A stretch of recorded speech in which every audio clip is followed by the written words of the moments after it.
Bonjour, Sylvette Gauvin, enseignante au lycée Saint-Joseph, dans la filière Relations Clients. Je représente plus particulièrement la filière Métiers de l'accueil. Et je vais laisser mes deux collègues se présenter. Si je te laisse la parole. Léa Bourreau, enseignante de langue en bac pro, notamment, en d'anglais et d'italien. Voilà, et je suis aussi responsable du programme Erasmus mis en place dans notre lycée. Bonjour, Aurélien Dessimone. Donc, je suis enseignant en économie-gestion sur la filière Relations Clients. J'interviens en particulier sur les sections commerce et vente. Très bien, merci. Donc, je vais vous présenter donc, la filière Relations Clients qui comprend un CAP, 3 bacs pro et un BTS au lycée Saint-Joseph. Donc, je vais commencer par le CAP. Le CAP s'appelle CAP Employé Polyvalent de Commerce. Dans ce CAP, les élèves sont amenés à avoir 3 blocs d'activités. Le premier bloc, recevoir et suivre les commandes. Donc, ils participent à la passation des commandes auprès d'un fournisseur. Ils réceptionnent la marchandise, ils préparent les commandes et ils stockent la marchandise. Ensuite, ils peuvent être amenés à mettre en valeur et approvisionner en participant aux opérations de conditionnement des produits, l'approvisionnement, la mise en rayon, la mise en valeur des produits dans l'espace commercial, la signalétique et bien sûr participer aux opérations d'inventaire. Le dernier bloc d'activité concerne plus la relation client. Conseiller et accompagner le client dans son parcours d'achat, donc prendre contact avec le client, accompagner le parcours client, finaliser la prise en charge et éventuellement recevoir les réclamations courantes. Ces 3 activités professionnelles sont développées plus précisément dans un magasin pédagogique afin d'être au plus près de l'organisation d'une entreprise. Dans ce CAP, il y a 14 semaines de stage en entreprise, 7 semaines en seconde et 7 semaines en terminale. L'enseignement général est présent et très présent dans ce CAP avec français et mathématiques et 1 heure de co-intervention. Dans cette heure de co-intervention, l'enseignant de français et l'enseignant de mathématiques est accompagné par un professeur d'enseignement professionnel et les élèves abordent des compétences communes aux métiers, en fait. Par exemple, en français, on va leur apprendre à s'exprimer oralement, à rectifier leur expression écrite. Et en mathématiques, on peut voir les calculs commerciaux, par exemple. Donc, bien sûr, il y a aussi de l'histoire-géographie, de l'anglais, de la physique, des arts appliqués, prévention santé-environnement et le sport, le PS. Après un CAP, le CAP, la vocation du CAP première, c'est quand même de rentrer dans l'emploi, mais ils peuvent aussi poursuivre leurs études sur un bac pro métier du commerce et de la vente ou sur un bac pro métier de l'accueil. Donc, dans ces cas-là, soit ils rentrent en seconde parce qu'ils n'ont pas tout à fait le niveau, soit ils peuvent rentrer directement en première. Ils peuvent évidemment aussi entamer d'autres CAP. Donc maintenant, nous allons parler des bacs pro de la filière commerciale. On démarre par une seconde, donc je laisse peut-être plutôt mon collègue vous expliquer ce qui se passe dans cette seconde, métier de la relation client. Alors, concernant cette seconde, donc la seconde MRC, en fait, on aborde directement les 3 métiers possibles qui sont abordés dans la relation client, qui vont être l'accueil, le commerce ou la vente. Donc, l'intérêt, c'est de pouvoir leur apprendre déjà tout ce qui est notion d'omnicanalité, c'est l'utilisation de tous les supports pour pouvoir vendre, rentrer en relation en fait avec le client, qui peuvent être aussi sur Internet, les smartphones, le face-à-face, etc. On s'occupe de tout ce qui est suivi de la clientèle et tout ce qui est plutôt réalisation de veille commerciale, apprendre à rechercher des informations. On travaille en particulier sous forme de scénario, donc les élèves sont plutôt autonomes dans leur travail pour pouvoir découvrir les différents métiers. L'intérêt de cette seconde, c'est qu'une fois qu'ils ont découvert les métiers, ils peuvent mieux s'orienter par la suite et choisir s'ils veulent plutôt aller en commerce, vente ou en accueil. Merci. Donc, je commence par le bac pro professionnel métier de l'accueil. Donc, les élèves vont s'orienter en première dans ce bac professionnel. Donc, ce sont plus des élèves qui ont une appétence pour le contact client, mais pas forcément pour la vente. Donc dans ce bac professionnel, 3 gros groupes d'activités. L'accueil multicanal à des fins d'orientation, d'information, de conseil. Donc multicanal, c'est à la fois un accueil face à face par exemple et un accueil téléphonique. Une partie organisationnelle avec des activités administratives qui peuvent être la gestion du courrier, la gestion des salles, la gestion des séminaires par exemple. Et puis bien sûr une partie relations commerciales. Dans ce bac professionnel, j'insiste sur la participation à des événements qui est vraiment une modalité de formation chez nous. Donc ces événements, ils peuvent être de formes diverses ou internes. Par exemple, ici, participer aux journées portes ouvertes, participer à des réunions, animer des réunions. Ou alors externes, être sur des salons professionnels. Nous avons depuis 4-5 ans un partenariat avec l'étudiant qui nous associe à tous ces salons lyonnais. Et donc les élèves sont vraiment mis en situation réelle d'accueil. Donc je vais laisser mon collègue parler plus particulièrement du bac professionnel métier du commerce et de la vente. Alors, concernant ce baccalauréat, concernant les principales compétences qui vont être travaillées seront le conseil et la vente, le suivi des ventes et la fidélisation de la clientèle et le développement de la relation client. Ils se basent en fait sur 2 étapes. En première, ils apprendront autant du commerce que de la vente, tout en ayant une option à choisir, l'option A ou l'option B. L'option A concerne plus tout ce qui est commerce, c'est-à-dire pouvoir enseigner, pouvoir travailler dans un magasin, ou à l'inverse, l'option B, qui cette fois-ci concerne plus le métier, on va dire, de commercial, c'est-à-dire être beaucoup plus sur le terrain. Donc cette option, ils peuvent déjà la choisir en première, mais elle n'est pas, on va dire, figée sur la première, c'est-à-dire qu'en terminale, ils pourront changer. C'est en terminale que réellement ils vont se positionner à décider s'ils veulent faire une option A, et donc là, ils feront seulement des stages, des PFMP dans des magasins, ou directement sur le terrain avec l'option B.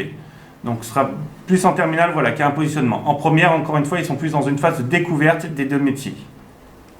Très bien, je rajoute que dans ce bac professionnel aussi, on travaille sous forme de scénario professionnel, comme en seconde, où les élèves sont mis dans une situation d'entreprise et où ils ont différentes missions à réaliser, pas forcément tous au même rythme. Voilà. Donc les périodes de formation en entreprise sont d'une durée de 22 semaines au minimum sur tout le cycle, 6 ou 7 semaines en seconde, 8 semaines en première et 8 semaines en terminale, sachant que pour les bacs pro, donc métier du commerce et de la vente, ces 8 semaines sont à réaliser dans la même entreprise. En accueil, ce n'est pas forcément le cas. En particulier sur les terminales, pour les 8 semaines. Oui.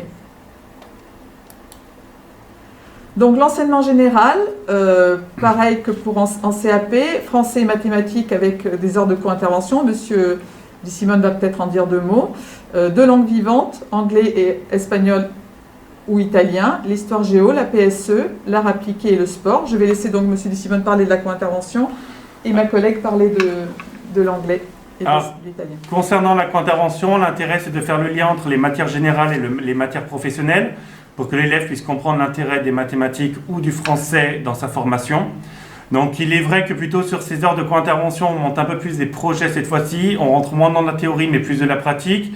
Un exemple, nous avons essayé de monter, on va dire, une plateforme numérique de vente numérique pour qu'ils puissent arriver à argumenter justement un produit de façon numérique, le mettre en valeur de façon numérique. Et en fait, l'intervention du français venait sur l'intérêt de bien tourner ses phrases, de bien s'exprimer, les fautes d'orthographe, de syntaxe, etc.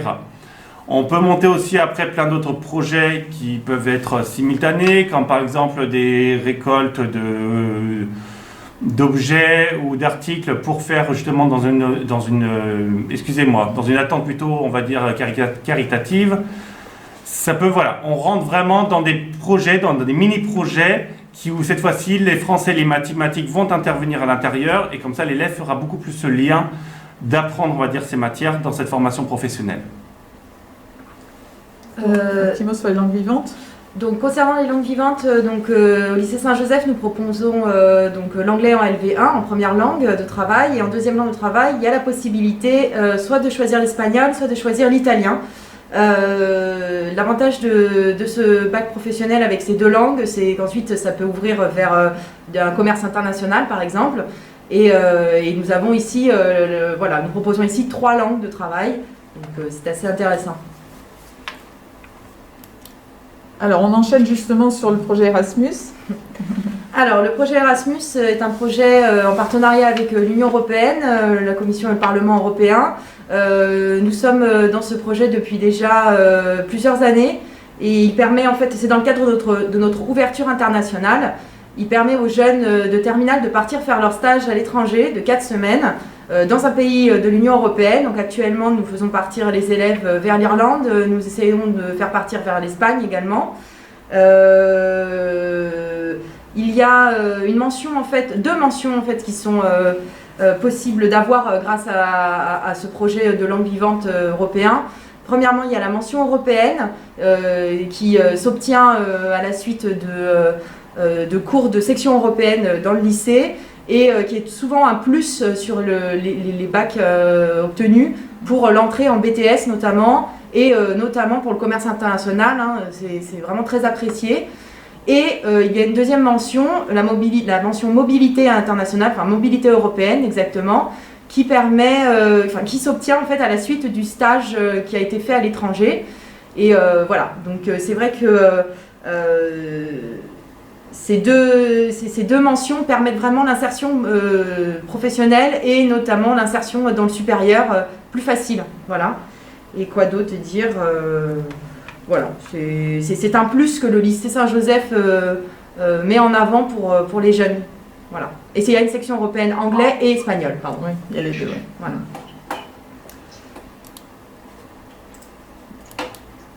Donc, je termine cette présentation par la poursuite d'études. Nous avons ici au lycée Saint-Joseph 2 BTS, un BTS technicien de commercialisation dans notre centre de formation l'IRAF et un BTS gestion de la PME qui va ouvrir à la rentrée 2021. Et puis les élèves ont aussi bien sûr la possibilité de poursuivre en négociation, digitalisation, relations clients, un DRC, en management commercial opérationnel. Donc ces 2 bacs professionnels sont plus en lien avec, ces 2 BTS sont plus en lien avec le bac professionnel métier du commerce et de la vente. Pour les accueils, ils peuvent continuer en BTS communication, en BTS support à l'action managériale ou en BTS commerce international, mais ça c'est valable pour tous les bacs pro, pour ceux qui ont notamment suivi l'enseignement Erasmus. Donc c'est plutôt ceux-là qui sont pris dans ce genre de BTS. Voilà, nous en avons terminé pour cette présentation. Nous vous rappelons qu'une permanence téléphonique est à votre disposition jusqu'à 13h pour répondre à vos questions ou demande de rendez-vous pour inscription. Et puis nous restons à votre disposition pour répondre à vos questions par le biais du chat.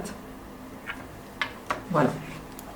Je vais juste rajouter quelque chose en attendant, c'est qu'en fait, surtout que ce soit en accueil, en commerce ou en vente, concernant le bac professionnel, nous évaluons actuellement seulement sur des compétences. On valide bien que l'élève a pu valider ses compétences grâce par exemple à des fiches missions ou autres qui sont faites en lien entre la théorie qu'ils apprennent en classe et la pratique qu'ils feront sur leur lieu de stage.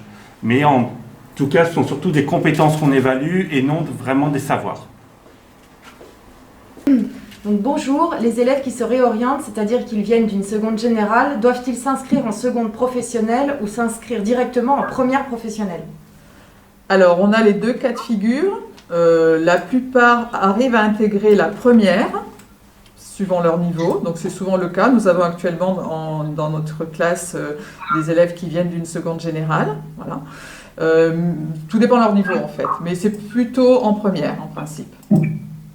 Bonjour, je voulais savoir si pour un jeune qui vient de 3e, est-ce qu'il peut s'inscrire directement à la section pro?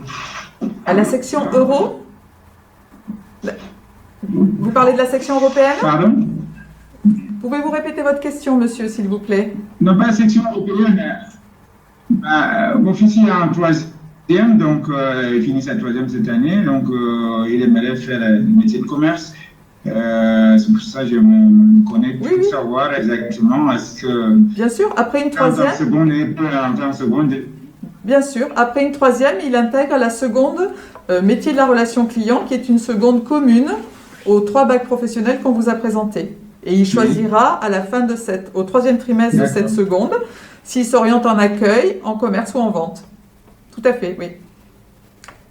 Une autre question. C'est pas en alternance, on a bien entendu. Ah non, c'est pas Non. en alternance, non du tout. Non, non, non. Il y a des stages, 6 ou 7 semaines en seconde, mais ce n'est pas un système d'alternance, non, non. L'élève est en formation initiale au lycée. D'accord. Alors, on nous demande combien d'élèves en classe de CAP. Oui, c'est ça. Combien d'élèves? Donc, en principe, on ne dépasse pas 16 élèves en classe de CAP. Et on demande combien y a-t-il de classes de seconde professionnelle, de première et de terminale dans le bac professionnel commerce? Alors, il n'y a pas vraiment de bac professionnel commerce, hein. Le bac professionnel, il est commun maintenant. Il s'appelle MCV d'ailleurs, métier du commerce et de la vente. Donc, il y a 2 classes de seconde. On va dire plutôt, il y a 2 classes de seconde de 30, à peu près 30 élèves. Il y a une classe et demie de première, puisqu'il y a 15 places qui sont réservées pour l'accueil. Et puis, il y a, pareil, une classe et demie de terminale, parce qu'il y a 15 places qui sont réservées pour l'accueil. Donc, à peu près 45 élèves qui peuvent intégrer le bac professionnel MCV, en première et en terminale. On nous demande, ma deuxième langue est l'allemand. Dois-je recommencer une deuxième langue et comment cela va-t-il se passer? Je réponds, tu réponds? Je pense que tu peux répondre. Ok. Alors actuellement, donc, le lycée ne propose que l'espagnol et l'italien comme deuxième langue, donc il faudra faire un choix. Et il est évident que l'entrée en seconde, vous ne serez pas le seul à recommencer une nouvelle langue. Donc l'année de seconde est une année d'adaptation. Et pour remettre tout le monde au même niveau et pouvoir poursuivre en première et en terminale de manière sereine. Donc aucun problème là-dessus. Ensuite, bonjour. Mis à part les cours de langue, y a-t-il des cours prodigués en anglais, commerce par exemple? Donc, c'est le cas un peu de la co-intervention, hein, non? Et non, c'est Ah non, pas. pardon. Surtout, ce que je comprends plutôt, c'est Ah oui. en fait c'est la section européenne. C'est Les élèves Je peuvent veux dire. intégrer la section européenne en anglais ou en espagnol. Et du coup, effectivement, dans cette section, il y a de l'anglais professionnel qui permet de pouvoir faire ensuite le stage à l'étranger et de pouvoir avoir du vocabulaire professionnel dans la langue de travail. Voilà. Est-ce que vous faites des formations par apprentissage? Alors, pas, après, il va y avoir une conférence à midi sur l'apprentissage. Donc, bien sûr, nous avons des formations par apprentissage, mais plutôt au niveau industriel et en BTS plus précisément, mais pas dans la filière tertiaire pour l'instant, pas en bac pro. Si, mais on en parle. En fait, il y a une conférence spécialisée sur l'alternance et l'apprentissage à midi. Donc, on vous laissera vous reconnecter à ce moment-là pour avoir les informations. Bonjour, dans le cas d'une réorientation, après une première en bac pro, est-il également possible d'intégrer directement la première? Merci. Après une première... Oui, bien sûr, oui, il est tout à fait possible de réintégrer une première bac pro. Vous voulez dire, vous étiez dans un bac professionnel qui n'est pas un bac professionnel filière commerciale, je suppose. Pour celui qui a posé la question. Ouais. Voilà. Elias. Oui, donc bien sûr, c'est possible, oui. Ensuite, bonjour, est-ce qu'un élève peut quitter la seconde professionnelle pour une première générale? C'est possible, c'est compliqué, la passerelle est un petit peu compliquée. Souvent, les élèves qui, à l'issue d'une seconde professionnelle, veulent réintégrer la filière générale, repassent par une seconde générale. La plupart du temps, c'est comme ça. C'est pas dit que c'est impossible, hein, mais c'est quand même assez difficile, il faut reconnaître. Ce n'est pas les mêmes attentes au niveau de la seconde générale que de la seconde professionnelle.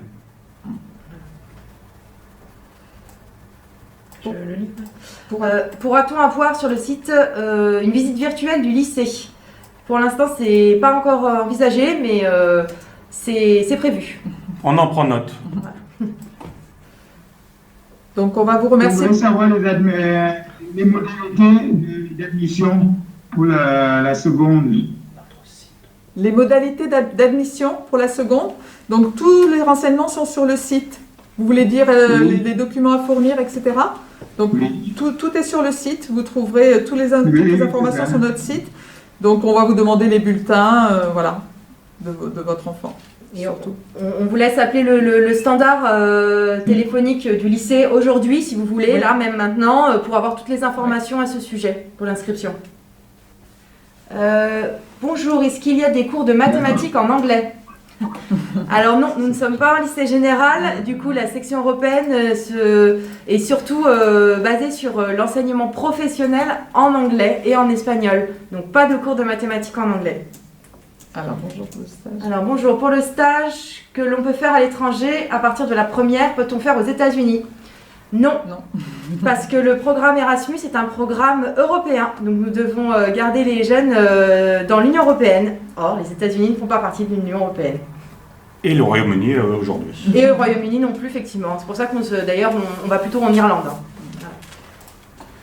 On vous rappelle le numéro de téléphone si vous voulez prendre contact avec le lycée pour des renseignements ou pour une demande de rendez-vous. Le 04 78 72 21 72, donc une permanence téléphonique jusqu'à 13h. On vous remercie pour votre attention et on vous dit à bientôt, on espère. Au revoir, merci. Au revoir, merci. Merci. Merci.